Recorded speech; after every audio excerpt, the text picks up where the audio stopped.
There is a story developing at the edge of this conflict that is not receiving anything close to the attention it deserves in international coverage.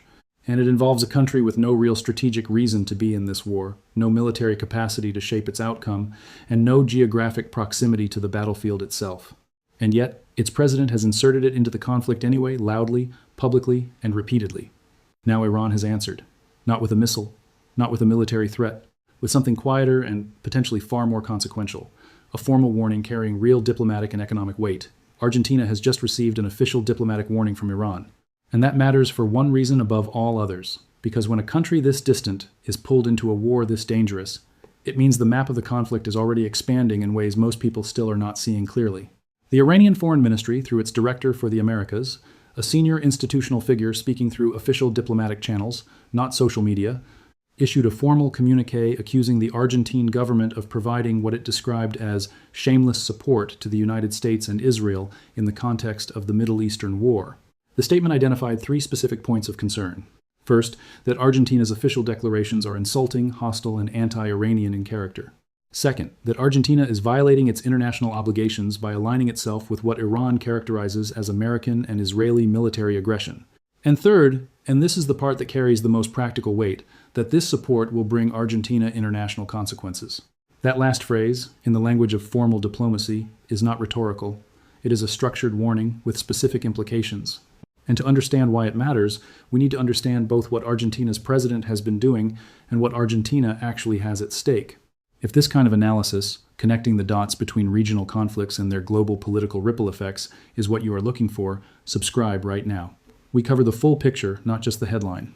Let's start with the basic question of how Argentina ended up in Iran's crosshairs in the first place, because the answer reveals something important about how the Argentine government's foreign policy posture under its current leadership has departed dramatically from the country's historical tradition. Argentina has for decades maintained a foreign policy of principled non-alignment in conflicts that do not directly involve the country's territorial interests or regional stability. Through multiple governments spanning the ideological spectrum from center-left to center-right, Argentina consistently avoided taking sides in Middle Eastern military conflicts. It maintained open diplomatic channels even with countries it had serious disputes with. It abstained or voted cautiously in UN votes on contentious military matters. The Argentine foreign policy tradition was built around the idea that a country of Argentina's size, geographic position, and economic priorities has more to gain from neutrality and dialogue than from alignment with any particular military bloc. That tradition has been abruptly abandoned. The current Argentine government has publicly declared Iran an enemy of Argentina. Its president has designated the Islamic Revolutionary Guard Corps as a terrorist organization, a step that only the United States and Israel have taken among countries with any standing in the broader international community, and one that carries concrete legal and diplomatic consequences.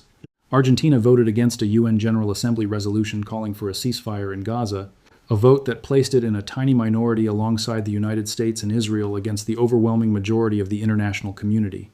And the president has made repeated public statements of enthusiastic alignment with the U.S.-Israeli military campaign against Iran, going so far as to describe himself publicly as the most Zionist president in the world. None of this was requested. Washington did not call Buenos Aires and ask for its support. The United States reached out to South Korea, engaged China, held conversations with Russia, the actual military powers whose positions materially affect the conflict's outcome. Argentina was not on that list. The alignment is entirely self-initiated, driven by ideological affinity rather than strategic calculation or national interest. To understand the full context of what is happening, it is worth acknowledging that Argentina's relationship with Iran carries a history that is absent from most of the international coverage. In 1992, the Israeli embassy in Buenos Aires was bombed. In 1994, a Jewish community center, the Amia building, was attacked, killing 85 people. Both attacks remain among the worst terrorist incidents in Argentine history. Argentine prosecutors and international investigators identified suspects with connections to Iranian state actors, and the cases have remained a source of profound historical grievance in Argentina's Jewish community and in the country's broader political consciousness. Successive Argentine governments pursued the cases through Interpol, through bilateral negotiations, and through a controversial memorandum of understanding with Iran that was later declared unconstitutional by Argentine courts.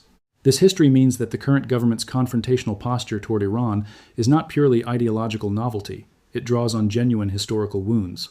And it means that the domestic political constituency for a hardline stance toward Iran exists and is real. But acknowledging that history does not change the strategic calculus, The question is not whether Argentina has grievances with Iran. The question is whether inserting those grievances into an active military conflict in which Argentina has no military role and no direct strategic interest, in a way that generates a formal diplomatic warning from a country currently at war, serves Argentine interests. And the answer, when examined honestly, is clearly no. The Iranian Foreign Ministry's communiqué did not emerge in a vacuum. It was issued in response to a pattern of Argentine government behavior that Tehran has been watching with increasing irritation. And the Iranian diplomat who delivered it made a point that goes beyond the bilateral dispute, one worth examining on its own terms because it connects to a broader political dynamic that is not unique to Argentina. The Iranian official stated explicitly that the Argentine president's eagerness to insert his country into a conflict that the rest of the world is trying to stay out of appears designed to divert domestic public attention away from economic failures and corruption scandals in his immediate circle. The reference to corruption scandals points toward widely reported allegations involving the president's sister and connections to the pharmaceutical industry. Allegations involving the diversion of significant public funds that have been circulating in Argentine media and have not been successfully addressed or resolved by the government. This is a classic pattern in international political science, documented across dozens of governments and countries over decades. When domestic legitimacy is under pressure, when the economic promises that brought a government to power are not materializing, when scandal is accumulating, when the gap between rhetoric and reality is becoming difficult to manage, the temptation to generate a foreign policy narrative that shifts public attention is enormous. An enemy abroad is politically useful. A conflict that can be framed as a defense of national values against external threats serves multiple messaging functions at once. It positions the government as a defender of civilization. It creates a context in which domestic critics can be characterized as insufficiently patriotic. And it generates a news cycle that competes with the stories the government would prefer not to be discussing. Argentina currently has inflation that remains among the highest in the world, poverty rates exceeding 50%, an IMF agreement that functions as a permanent structural constraint on economic policy, and a government that came to power promising an economic transformation that has not delivered the results that were promised. The foreign policy confrontation with Iran in this context serves a domestic narrative function that has nothing to do with Argentine national security. Now let's talk about what Argentina actually has at stake, because the consequences of this diplomatic confrontation are not abstract, and they fall on a country that is already in severe economic difficulty and cannot afford additional pressure on its trade and financial relationships. Argentina is a major agricultural exporter. Soybeans, beef, wheat, corn, these are the commodities on which significant portions of Argentine export revenue depend. Iran has historically been an important market for Argentine agricultural products. That market is now at risk. Not because Iran will necessarily impose formal trade sanctions immediately, but because in a world where commercial relationships are being restructured along geopolitical lines, where countries are choosing partners based on alignment rather than purely on price, having formally designated Iran as an enemy and labeled its security forces as terrorists, puts Argentine exporters at a structural disadvantage.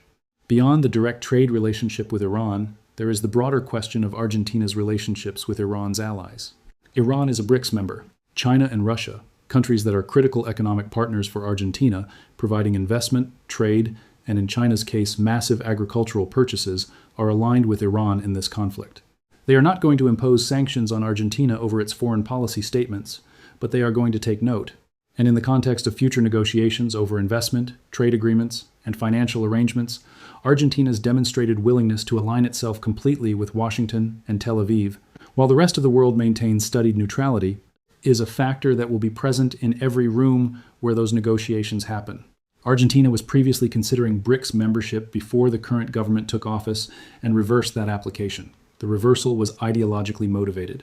But the countries that make up BRICS, China, Russia, India, Brazil, South Africa, and now Iran, collectively represent an enormous share of global economic output and an increasingly significant portion of global trade flows.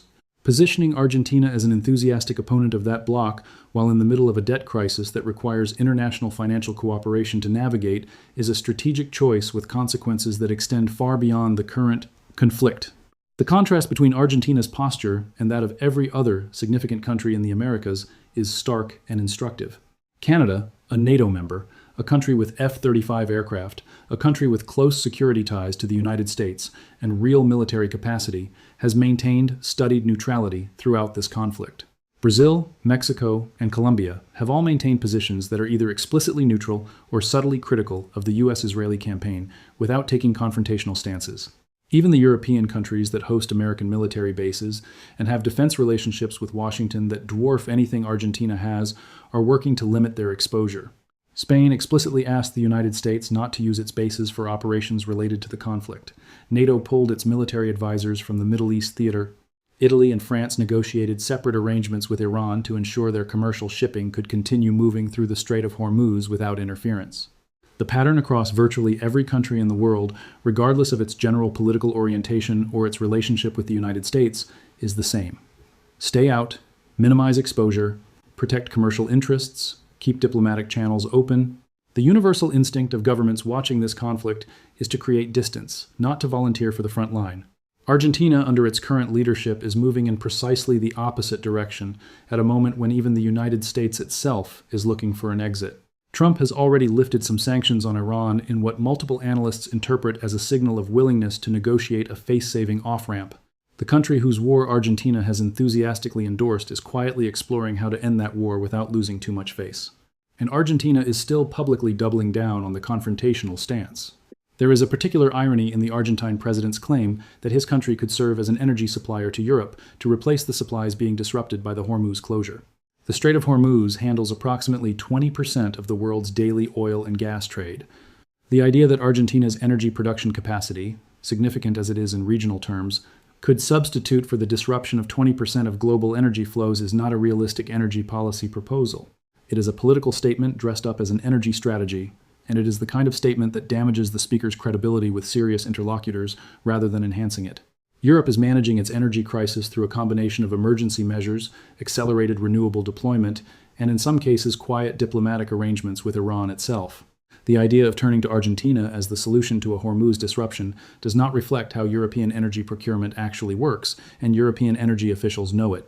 Making that claim publicly, in the context of a broader pattern of overreach and misrepresentation about Argentina's role in global affairs, adds to the impression that the Argentine government's foreign policy is being driven by domestic political performance rather than by genuine strategic analysis. What the Iranian diplomatic warning means in practical terms needs to be understood carefully, because it is neither a declaration of war nor an empty gesture.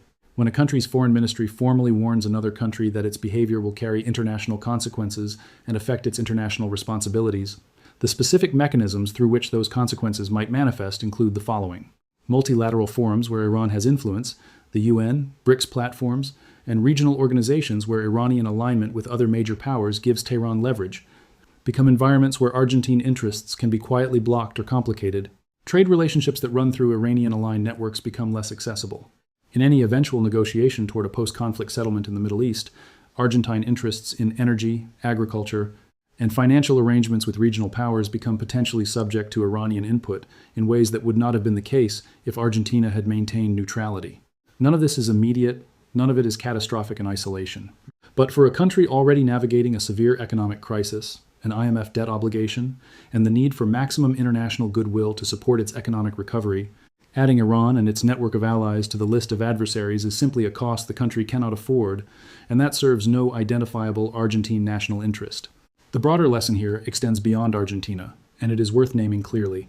This conflict is demonstrating with unusual clarity the limits of ideologically driven foreign policy in a world where the stakes are genuinely high and the consequences of miscalculation are genuinely severe. Countries that allow their foreign policy to be driven by personal ideological alignment, by domestic political calculation, or by the desire to perform loyalty to a particular power bloc rather than by a clear-eyed assessment of national interests and the realistic capacity to pursue them, are going to find themselves in positions that are difficult to walk back from. Argentina, under its current leadership, has broken with a foreign policy tradition that served the country well across decades and multiple governments. It has inserted itself into a conflict where it has no military role, no strategic leverage, and no capacity to influence outcomes. It has done so at the worst possible economic moment, when the country can least afford additional diplomatic complications. And it has done it loudly enough that the party it chose to confront felt compelled to issue a formal warning through official diplomatic channels. The only beneficiary of that sequence of events is the domestic political narrative it was designed to serve.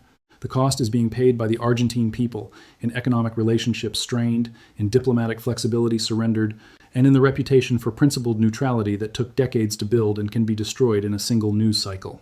We will keep tracking the full global dimensions of this conflict, military, economic, diplomatic, and political, every single day. Argentina is not a Middle Eastern story. It is a story about how a conflict of this magnitude reshapes political calculations in countries thousands of miles from the front lines. Share this with anyone in your network who is paying attention to what this war is doing to the world beyond the battlefield.